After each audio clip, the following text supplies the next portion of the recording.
अस्सलामुअलैकुम ladies and gentleman. आज की ये खूबसूरत महफिल, ये रोशन चेहरे, ये मुस्बित तवानाई आप सबको जीबी टॉक शो विद शहंशाह आलम में खुशामदीद कहते हैं। इस प्रोग्राम को कामयाब बनाने के लिए हमारे साथ ताउन किया है Naseebi welfare foundation, Karim sons and Daulati college and Daulati hospitals. आज हमारे सामने जो शख्सियत बैठे हैं वो कोई आम शख्सियत नहीं है। एक ऐसा नाम जिसने मेहनत, लगन और मुसलसल जिद्दोजहद की और अपनी तारीख रकम की और बल्तिस्तान रीजन के पहले न्यूरो सर्जन बनने का एजाज़ हासिल है। आप सबकी भरपूर तालियों में जनाब डॉक्टर अब्बास अली साहब। शुक्रिया। अस्सलाम वालेकुम सर। वालेकुम सलाम। कैसे हैं आप? खैरियत से हैं? अल्हम्दुलिल्लाह शहंशाह, मैं बिल्कुल ठीक हूँ। सबसे आप सुनाएं। बिल्कुल फिर ठीक ठाक सर। सबसे पहले हम आपको वेलकम करते हैं जीबी टॉक शो विद शहंशाह आलम में सर। थैंक यू शहंशाह। एक तो बहुत शुक्रिया, और आपने मुझे सबसे पहले मेहमान के तौर पे यहाँ पे बुलाया, और मैं आपको मुबारकबाद पेश करता हूँ कि जीबी का पहला टॉक शो इनेकाद करने पर। Thank you sir. और आपके लिए एक मैं शेर अर्ज़ करूँगा। ये सर, व्हाई नॉट, इरशाद। एक शेर है आपके लिए कि नहीं है नाउमीद इकबाल अपनी किश्त वीरां से, वाह, ज़रा नम हो तो ये मिट्टी बड़ी ज़रख़ेज़ है साक़ी। क्या बात है, तालियां होनी चाहिए।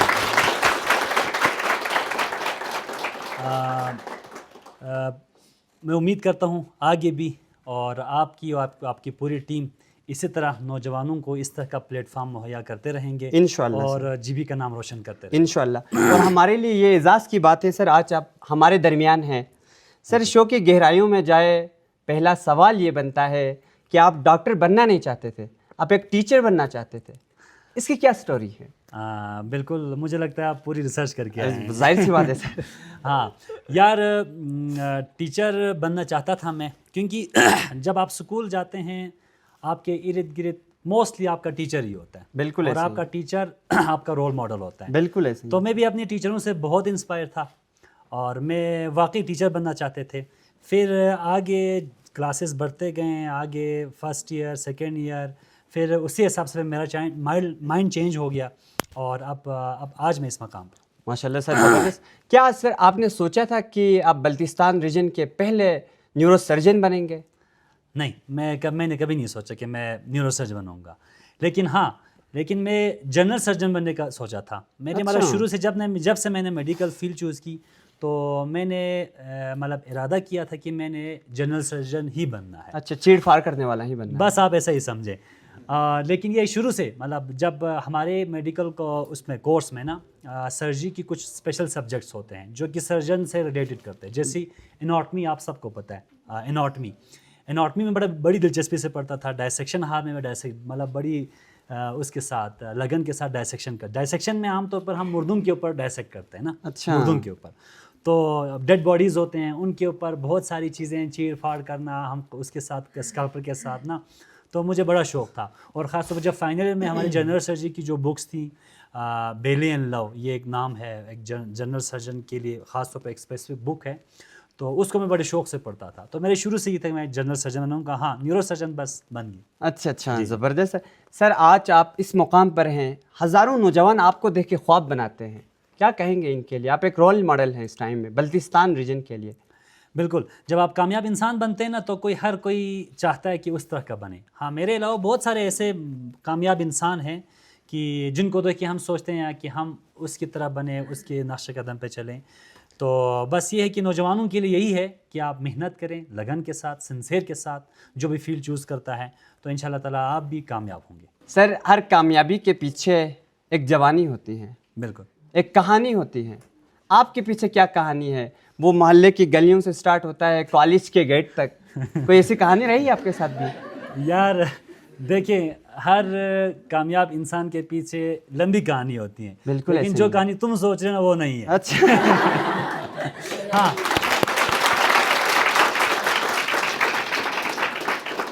कहानी मैं आपको सुनाऊं यार। कहानी हर किसी की, मतलब जब इंसान एक स्टेज पे पहुंचता है तो पीछे बड़ी लंबी कहानी होती है, ठीक है। तो मेरी कहानी भी मतलब दिया जला के पढ़ने से स्टार्ट होती हैं और आज के दौर तक, ठीक है।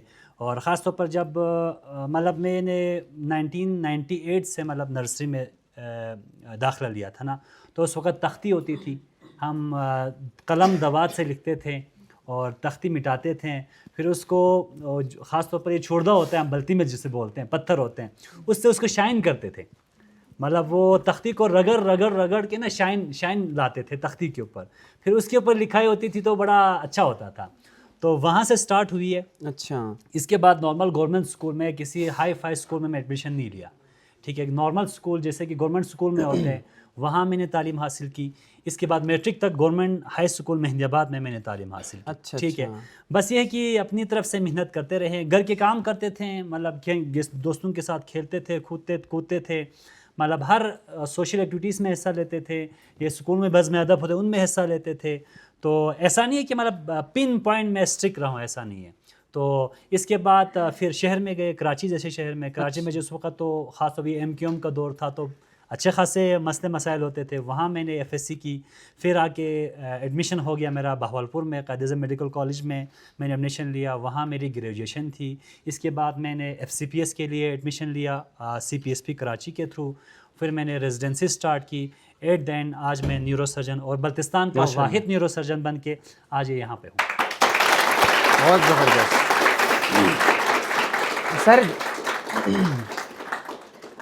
सर, जब आपने मेडिकल फील्ड का इंतखाब किया, तो शुरू में किन मुश्किलात का आपको ज़्यादा सामना करना पड़ा?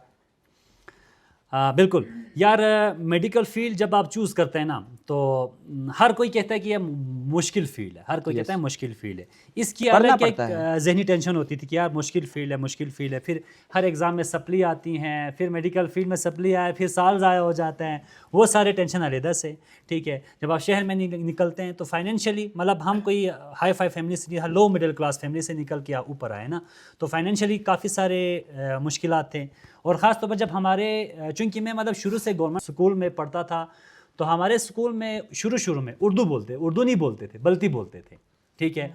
जो मुझे एक वाहिद जो मुश्किलात पेश आई, जो मैं आप लोगों के साथ शेयर करना चाहता हूँ, वो लैंग्वेज का था। लैंग्वेज का, चूँकि पंजाब में पंजाबी बोलते हैं, उनकी उर्दू मतलब फ्लुएंट होती है, मतलब उनमें कोई ऊपर नीचे नहीं होती। तो हमारी एक तो एक्सेंट ऐसे गुलाबी एक्सेंट होते हैं कि यार कोई अल्फाज बोले तो उधर से हंसते थे, तो मतलब एहसास कमतरी का शिकार होते, यार मैंने क्या बोल दिया। तो नेक्स्ट टाइम जब बोलते तो हज़ार दफ़ा सोचते थे यार कहीं मैं ऐसा लफ्ज़ बोल दूँ कि सारे हंस पड़े। तो ये लैंग्वेज बैरियर का बड़ा मुश्किल मरहला था। अल्लाह का शुक्र है, आप प्रैक्टिस करते हैं, चीज़ें आपकी ठीक हो जाती हैं। तो फाइनेंशियली, लैंग्वेज के हवाले से और बाकी जो स्टडीज़ के और ऐसे काफ़ी मुश्किलात मेरे साथ पेश आई। अभी उसको लैंग्वेज को ठीक करने के लिए क्या करना पड़ेगा? आपने क्या किया? नहीं, खास कोर्स नहीं किया, बस प्रैक्टिस में एक मैन परफेक्ट, वही इसी पर अमल किया, प्रैक्टिस करते रहें, चीज़ें अच्छी हो गई। कभी ऐसा लम्हा आया कि आपको लगा हो कि अब आगे जाना बहुत मुश्किल है, कि कभी डिफ़िकल्टीज़, कभी फाइनेंस का इशू, नहीं, या किसी की यादें? नहीं, ज़िंदगी में कभी ऐसा मौका नहीं आया कि मैं उस मकाम पे पहुंच के ये सोचूं कि आगे मुश्किल है। अभी भी चाहता हूं मज़ीद आगे जाएं, लेकिन बस कुछ ऐसी मजबूरियां हैं कि बस स्टक है। अच्छा, ज़बरदस्त। तो आपकी इस सक्सेस के पीछे आज आप यहाँ तक हैं, तो सबसे ज़्यादा किसने सपोर्ट किया आपकी लाइफ में से? यार लाइफ में सपोर्ट के हवाले से कि सबसे पहले मेरे पेरेंट्स, मतलब अल्हम्दुलिल्लाह आज भी हयात है, तो आज भी सपोर्ट करते हैं। उनकी दुआएं होती हैं हमेशा, जब भी मैं कोई ऑपरेशन करता हूँ वो पीछे से दुआ देते हैं, ठीक है। ये बड़ा सपोर्ट है मेरे लिए। अच्छा, दूसरा मेरे टीचर्स, मतलब शुरू से आखिर तक, यहाँ तक कि न्यूरोसर्जरी के टीचर्स भी ना मुझे मतलब बहुत कमाल के मिले, कमाल के। ऑलवेज मेरे टीचर्स ने मुझे बड़ा सपोर्ट किया, और बस इन्हीं के सपोर्ट से मैं आज इस मकाम पे। ज़बरदस्त, माशाल्लाह सर।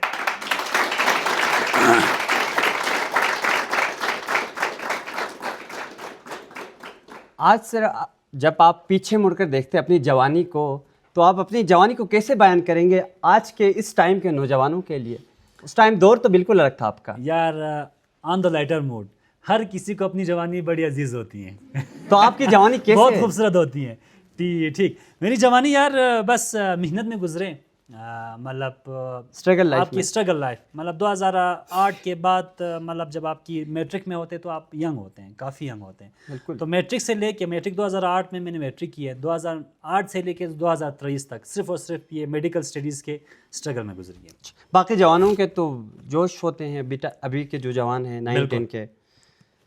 तो हम चाहते हैं कि आवाम को ही आगाही मिले हमारी इस गुफ्तगू से, तो सर की चोट या सर की कोई इंजरी कितनी ख़तरनाक हो सकती है एक इंसान के लिए, काम इंसान के लिए? बिल्कुल शहनशाह, ये आपने बहुत अच्छा सवाल किया। एज ए न्यूरो सर्जन ये बहुत अच्छा सवाल है। तो ये है कि सर की चोट की इंजरी की जो ख़तरनाक सूरत हाल में, इसमें बंदा माजूरी से लेके बंदे की डेथ तक होती है। इतने ख़तरनाक इंजरी होती है बहुत सर की, दिमाग की, ठीक है। और ये है कि आप हमेशा जब भी सफ़र करें हेलमेट का इस्तेमाल करें, और ख़ास तौर पर मेरे जवानों के लिए, यस। जवान ये जवानी के जोश में होते हैं और पता ही नहीं होता कि यार क्या हो रहा है, लेकिन आपने हेलमेट लाजमी इस्तेमाल करनी है। और जब भी सफ़र करें, घर से बाहर भी निकले, आप हेलमेट इस्तेमाल करें। मतलब अगर आप चला रहे हैं ना, आप अगर एक्सीडेंट नहीं करते, कोई और आके आपको मारते हैं, आपका एक्सीडेंट हो जाते हैं, तो आप हेलमेट लाजमी इस्तेमाल करें और एहतियात से चलाएं गाड़ी। ये सर जवानों के लिए आप क्या पैगाम देना चाहते हैं कि रोड एक्सीडेंट हो जाते हैं ज़्यादातर, तो उसके लिए इब्तिदाई तदाबीर क्या करने चाहिए हमारे लिए कि ऐसे चोट से बच जाए इंसान की जान जाने से? बिल्कुल यार, एहतियाती तदाबीर में ना, जब भी कोई एक्सीडेंट होता है ना, एक्सीडेंट जब भी हो जाए, आप लोगों ने सबसे पहले घबराना नहीं है, ठीक है। सबसे पहले घबराना, हौसला रखना है।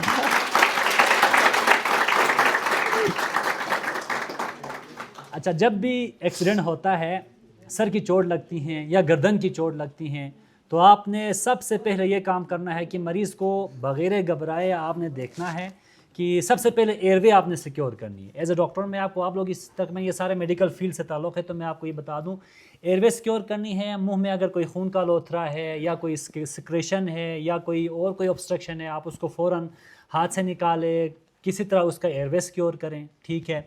अच्छा, दूसरा, अगर कहीं पे कोई ब्लीडिंग हो रही है पेरिफेरल साइड से, हाथ से, पैर से या कहीं से भी, अगर आप उसको उससे आगे कोई चीज़ बांध के ब्लीड सिक्योर कर सकते हैं, कोई चीज़ बांध दें, टॉर्निक से बांध दें, कोई रस्सी से बांध दें, कोई दुपट्टे से बांध दें, ठीक है, ब्लीडिंग सिक्योर करें। अगर सर पे और कहीं पे चोट लगी है तो उसके ऊपर कोई गाज रखे या कोई हाथ से ही उसको रोक के रखे, ब्लीडिंग सिक्योर करनी है।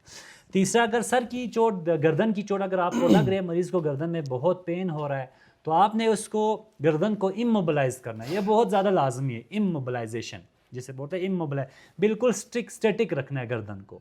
वो आप किसी भी तरीके से रख सकते हैं, पेशेंट को उठाना नहीं है, ठीक है, पेशेंट को बिल्कुल स्ट्रेट लिटा के रखना है आपने, ठीक है। आमतौर पर ये होता है कि यार ये बेहोश हो गया, उसको पानी पिलाओ, उठाओ पानी, ऐसा बिल्कुल नहीं करना, ठीक है।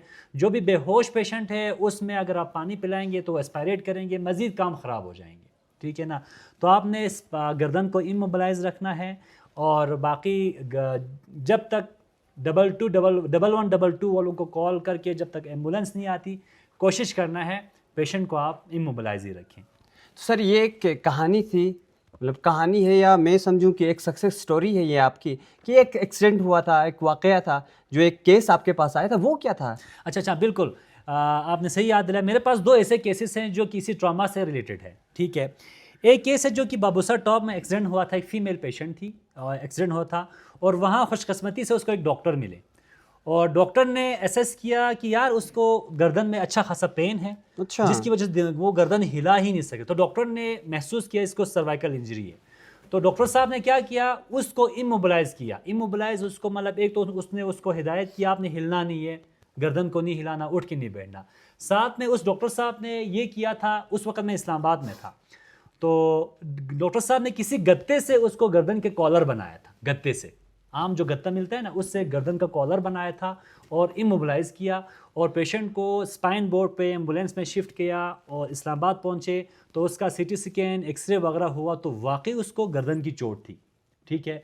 और मैं आपको उस खातून की खुशकिस्मती की बात बताऊं, आमतौर पर गर्दन की ऐसे इंजरी में 90% लोग मतलब क्वाड्रिप्लेसिस होते हैं, मतलब हाथ पैर काम सब कुछ काम करना छोड़ देते हैं, सिर्फ इधर से ऊपर की हरकत होती है, ठीक है।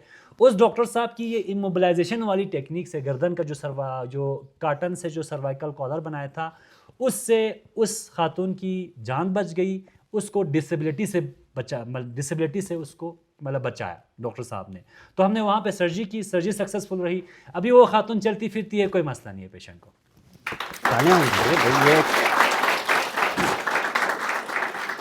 सॉरी टाइम अगर ज़्यादा हो, फिर भी मैं एक और कहानी सुनाऊं जो कि इससे अपोजिट है, ठीक है ना। हमारे इधर मैं जहाँ जब RSQ में as a consultant neurosurgeon काम किया, मतलब मैं कर रहा था, इसी में एक और पेशेंट आया जो कि मतलब कहीं ऊंची जगह से गिरे थे, ऊंची जगह से गिर गए थे, और उसको कमर में अच्छा खासा दर्द था, और उस वक़्त वो चल फिर सकता था जब on the site of accident, ठीक है। अब हमारे लोगों ने उसको चलाने की कोशिश की, और जब वो वहाँ पे गिरा था उस वक़्त उसकी टांगें काम कर रहे थे, ठीक है ना। अब आप इसको अनएजुकेटेड या इलिटरेट कहें या शऊर ना होना कहें, उन्होंने उस कमर की चोट वाले पेशेंट को किसी टोयोटा गाड़ी में बिठा के इधर ले आए, ठीक है। अब जब मेरे पास आए और वो बिल्कुल काम करना छोड़ दिया था, काम करना, पाँव ने काम करना छोड़ दिया था। जब एक्सरे, एमआरआई, सीटी स्कैन किया तो उसके कमर का चोट था, जो कि मतलब अच्छा खासा, मतलब जो शुरू में तो नॉर्मल चोट था, बाद में मतलब अच्छा खासा सवेर हो गया। अब मैंने पेशेंट का ऑपरेशन किया है, लेकिन पेशेंट का ये है कि मतलब पाँव में काम करना छोड़ दिया है उस चोट की वजह से। तो ये एक मिसहैप था अनएजुकेटेड की वजह से। इसीलिए मैं आपको हमेशा एडवाइस करता हूँ कि जब भी कोई पेशेंट ट्रॉमा के साथ आए, हमेशा स्पाइन को आपने इमोबिलाइज रखना है, और जब भी आपने उसको पेशेंट को भेजना हो तो पेशेंट को फ्लेट करके स्ट्रेट करके भेजना है। बजा दो। तो सर हम ऑडियंस की तरफ चलते हैं, इनके पास भी कुछ सवालात होंगे। तो कौन है ऑडियंस में? यस। बिस्मिल्लाहिर्रहमानिर्रहीम।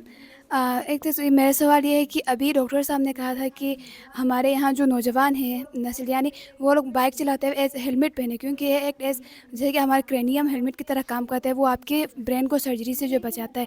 तो मैं ये कहना चाहूँगी कि आप लोग इस टॉक शो की मदद से जो है आगे भी इनको भी, मतलब जैसे कि हमारे जो SDA वाले होते हैं उनको इंफॉर्मेशन दे एडमिनिस्ट्रेशन को ना, कि अभी हमारे वहाँ पे होता है ना कि हमारे यहाँ जो एक आगे चलाने वाला हेलमेट पहना हुआ होता है, लेकिन जो पीछे बैठा होता है ना बैक पे, तो वो नहीं पहना होता, क्योंकि अगर एक्सीडेंट हो, खुदा न ख्वास्ता हो ना बेहतियाती की वजह से, या किसी और ने टक्कर मारा हो, लेकिन चोट तो दोनों को लग सकते हैं ना सर। तो इस पे को थोड़ा इक़दाम होने चाहिए बस। हाँ, बहुत अच्छा सवाल है। बहुत अच्छा सवाल है और बहुत अच्छी सजेशन भी है, ठीक है। तो ये है कि हमारी पुलिस डिपार्टमेंट बहुत अच्छा काम कर रहे हैं, ठीक है ना। और ख़ास तौर पर जब आप अलंदा चौक पे जाएंगे ना, आपको नज़र आएगा, ठीक है। तो ये है कि मतलब हर बंदा अपनी लेवल पे इस शूर अपने अंदर शूर पैदा कर कि यार आपकी वजह से किसी दूसरे को भी चोट लग सकती है। तो हमेशा हेलमेट का इस्तेमाल करें, स्पीड आहिस्ता चलाएं, ठीक है। जहां आपने स्पीड चला ली हो, आबादी के एरिया में आपने स्पीड कम कर ली है, बाकी आप स्पीड करें, स्पीड से चलाएं, लेकिन ये है कि हेलमेट का इस्तेमाल लाजमी करें। कोई और है हमारे? यस मेरा एक सवाल है ना, जी। अगर एक छोटा पेशेंट जैसा एक पेशेंट है कि जिसकी बचपन से ही मतलब उसकी सर पे मतलब दिमाग ब्रेन में पाली हो, तो उसे मतलब पहले से ही सर्जरी किया हुआ था कि उसका शेंड नहीं होगा, तो मतलब शेंड दबाता पानी तब मतलब नॉर्मल हो जाऊंगी। इसके बाद उसका जो शेंड है ना वो थोड़ा खिंच जाता है। तो मिसाल के तौर पर एक सर्जन आपके पास आती है, किसी और के पास जाते हैं, तो आप उसे क्या सजेशन देंगे सर, डायरेक्ट सर्जरी करनी बिल्कुल, या बहुत अच्छा दवाई? सवाल बहुत है, अच्छा बहुत सवाल। अच्छा सवाल है। देखें, दिमाग की एक बीमारी है, बहुत सारी बीमारियां हैं जिनकी वजह से पानी बढ़ जाता है दिमाग के अंदर। और हमारी एक थ्योरी होती है जिसमें ये होता है कि दिमाग के अंदर तीन चीज़ें हैं, दिमाग के अंदर तीन चीज़ें हैं, खून है, दिमाग है, पानी है, ठीक है। तो ये जो तीन चीज़ें हैं अपनी जगह पे अपनी मकदार में होना चाहिए। अगर इनमें से कोई भी चीज़ बढ़ जाती है तो फिर दिमाग का प्रेशर बढ़ जाता है। जैसे कि आपने बताया पानी बढ़ जाता है, पानी बहुत सारी वजूहात की वजह से बढ़ जाता है। एक तो पानी अगर दिमाग में बहुत ज़्यादा पैदा हो फिर बढ़ जाता है दिमाग के अंदर पानी, ठीक है। और अगर दिमाग के अंदर पानी बनता है, जज़्ब होता है, बनता है, रीअब्जॉर्ब हो जाती है, ठीक है। और अगर पानी का जो रीअब्जॉर्प्शन कम हो जाती है, जज़्ब होने की सलाहियत कम हो जाती है, तब भी पानी बढ़ जाता है। जब पानी बढ़ जाता है तो फिर क्या होता है, दिमाग के ऊपर प्रेशर बढ़ जाता है। जब दिमाग का प्रेशर बढ़ता है तो जो हमारी जो कॉग्निटिव जो चीज़ें होती हैं ना, मतलब माइलस्टोन होती हैं, जैसे कि बच्चा शुरू में मतलब हरकत ही नहीं करता, 3 महीने के बाद वो हंसता है, मुस्कुराता है, 6 महीने के बाद वो कुछ क्रॉलिंग करना स्टार्ट करते हैं, ठीक है ना। 6 महीने के बाद वो उसका दूध चेंज हो जाता है, खाना पीना स्टार्ट करते हैं, 9 महीने में क्रॉलिंग करते हैं, 1 साल पे वो चलना स्टार्ट करते हैं, ठीक है। तो ये सारे जो कॉग्निटिव जो हमारी जो दिमाग की होती है ना, मतलब बढ़ने की सलाहियत, वो पानी बढ़ने की वजह से वो कम हो जाती है। तो उसके लिए हम उसको पानी की जो प्रेशर को कम करने के लिए शंट डालते हैं। शंट हमारे दिमाग के अंदर से फिर पेट के अंदर डाल देते हैं, वो नलकी जो है और दिमाग का प्रेशर, पानी का प्रेशर बढ़ जाए तो वो आहिस्ता ट्रिकल होकर पेट के अंदर जज़ब हो जाती हैं। तो वो जो पेप होते हैं कभी कभार ब्लॉक हो जाती है, कभी कभार इन्फेक्शन हो जाती हैं। वो डिपेंड करता है उसी का सिचुएशन क्या है। अगर इन्फेक्शन हो तो हम उसको लिए एंटीबायोटिक देते हैं या शायद निकाल के दोबारा डाल देते हैं, या अगर कोई ब्लॉक है तो उसको निकाल देते हैं, किसी और को डाल देते हैं, किसी और शन को डाल देते हैं। तो इस तरह इसका इलाज होता है, लेकिन स्पेसिफिक इलाज नहीं है, वो तो ऑन द स्पॉट क्या सिनेरियो है उसी को देख के हम इसका इलाज करते हैं। बिल्कुल। नेक्स्ट है कोई और? Yes boys. सर आप बल्तिस्तान के पहले न्यूरो सर्जन हैं सर, तो आपने बल्तिस्तान में वो कौन सी सर्जरी की है जो मतलब सबसे पहले ना सर, पहले हमारे जो मरीज़ थे न्यूरो के जो मसाइल आते थे वो सर यहाँ से पिंडी जाना पड़ते थे ना सर, अभी वो सर्जरी आपने इधर ही किया है सर, और वो कौन सी सर्जरी है जो आपने इधर किया है और वो कामयाब रहा है, और वो कौन से हॉस्पिटल में किया था सर आपने? बहुत अच्छा सवाल है यार। इसमें मेरे 2-3 सर्जरियाँ ऐसी हैं कि एक तो ये डिजनरेटिव स्पाइन होती हैं। ओल्ड एज पेशेंट में जब स्पाइन में बहुत सारी मसले मसाइल होते हैं जिनके लिए हम सुक्रो रॉड लगाते हैं, सुक्रो लगाने के बाद बहुत सारे हड्डियां हटाते हैं वहाँ से, चूँकि ओल्ड एज पेशेंट में पेन काफ़ी ज़्यादा होता है और उसको कम करने के लिए हम सर्जरी करते हैं। तो ये सर्जरी मैंने बल्तिस्तान में पहली बार की है, डिजनरेटिव स्पाइन की सर्जरी, फिक्सेशन, पेडिकल सुक्रो फिक्सेशन, ये मैंने यहाँ पे पहली बार मैंने की है। और दूसरा एक और दिमाग के हवाले से, ये तो स्पाइन का हो गया, दिमाग के हवाले से मैंने ब्रेन ट्यूमर ऑपरेट किया था। ब्रेन ट्यूमर मतलब दिमाग के अंदर रसूली थी और बहुत ख़तरनाक जगह पर थी, पैरासैजिटल मेनिंजोमा बोलते हैं, ये न्यूरोसर्जन साहिबान ही जानते हैं। पैरासैजिटल मेनिंजोमा में एक ख़ास साइनस होते हैं, उसके साथ अटैच होता है, और साइनस जो है खून की बड़ी रग होती हैं, अगर थोड़ा सा मसले मसाइल हो तो खून बहुत ज़्यादा बह जाता है, ठीक है, और यहाँ तक कि मरीज़ की डेथ भी होती है। तो मैंने 2 ब्रेन ट्यूमर जिनको आम तौर पर हमेशा इस्लामाबाद के लिए रेफ़र किया जाता था, मैंने यहाँ पे सर्जरी की, और अल्हम्दुलिल्लाह ये मैंने कुवैत मेडिकल कम्प्लेक्स में, चूँकि उस वक़्त मैं कुवैत मेडिकल कम्प्लेक्स में काम करता था, RHQ में काम नहीं करता था, तो मैंने वहाँ कुवैत मेडिकल कम्प्लेक्स में वहाँ काम करते हुए वहाँ ये सर्जरी मैंने की, और अल्हम्दुलिल्लाह पेशेंट दोनों अभी आजकल बिल्कुल ठीक हैं, चल फिर रहे हैं, अल्हम्दुलिल्लाह नॉर्मल लाइफ गुजार रहे हैं। सर सवाल तो बहुत हुए हैं, लगता है कोई शायर भी है हमारे पास। जी यस। मुझको आदत है भूल जाने का, मुझको आदत है भूल जाने का, आप भूल गया सर। भूल गया, इतना अच्छा शायर। भूल गया। पूरा एक घंटा क्लास में ना इसको प्रैक्टिस करवाया है, फिर भी भूल गया बंदा। दोबारा सुनो तो। मुझको आदत है भूल जाने का, हाँ, मुझको आदत है भूल जाने का, आपने नाम क्या बताया था? क्या बात है। नाम क्या बताया?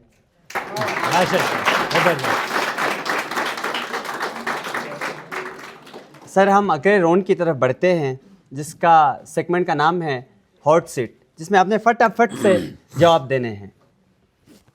जी मैंने सवाल करना है, आपने जल्दी में ही जवाब देना है। ठीक हो गया। चाय या कॉफ़ी? चाय। बचपन में शरारती ज़्यादा थे या संजीदा थे? संजीदा। अगर डॉक्टर ना होते तो क्या होते? टीचर। ओपीडी ज़्यादा पसंद है या ज़्यादा ऑपरेशन थिएटर? बेशक ऑपरेशन थिएटर। मरीजों से ज़्यादा मुश्किल कौन होता है, उनके रिश्तेदार या मरीज खुद? उनके रिश्तेदार। क्यों? बस बहुत सारी रीज़न है। अगर एक दिन के लिए आपको मरीज बनना पड़े तो कौन सा मरीज बनना आपको पसंद होगा? फंक्शनल मरीज। अगर डॉक्टर होना एक मुश्किल काम है तो आप डॉक्टर क्यों बने? बस बन गए। किताब या मोबाइल? किताब। कॉपी या मोबाइल? मोबाइल। सादा जिंदगी या मसरूफ जिंदगी? मसरूफ जिंदगी। अगर कामयाबी को एक वर्ड्स में डिस्क्राइब करें तो क्या कहेंगे? मेहनत। मेहनत। अगर आपकी लाइफ को एक वर्ड्स में डिस्क्राइब करेंगे तो? इसमें क्या बताऊं? आपकी लाइफ को एक वर्ड्स में डिस्क्राइब करना है। स्ट्रगल। स्ट्रगल। स्ट्रगल। तालियां उनके लिए, बहुत अच्छा खेला सर ने।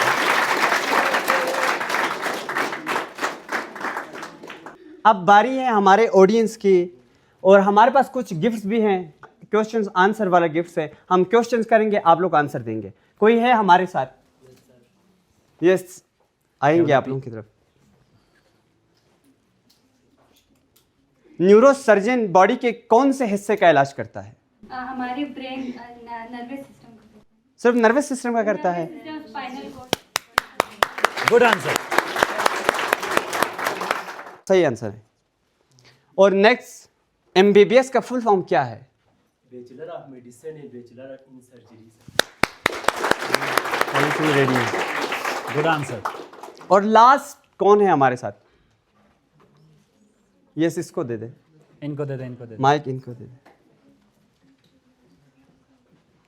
FCPS का फुल फॉर्म क्या है?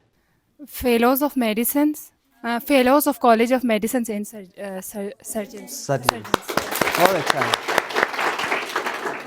अगर कोई नौजवान के हालात मुश्किल में हो और वसाइल कम हो तो उसको आप क्या पैगाम देंगे?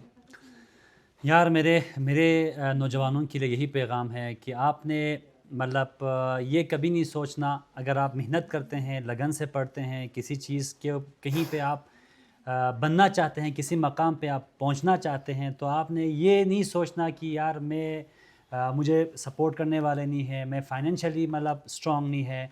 बस शर्त ये है कि आपने मेहनत करनी है लगन के साथ और हमेशा, और मेहनत के साथ आप जब आप आगे बढ़ेंगे तो लोग खुद ब खुद आपको सपोर्ट करेंगे और आप इंशाल्लाह ताला उस मकाम तक पहुंच जाएंगे।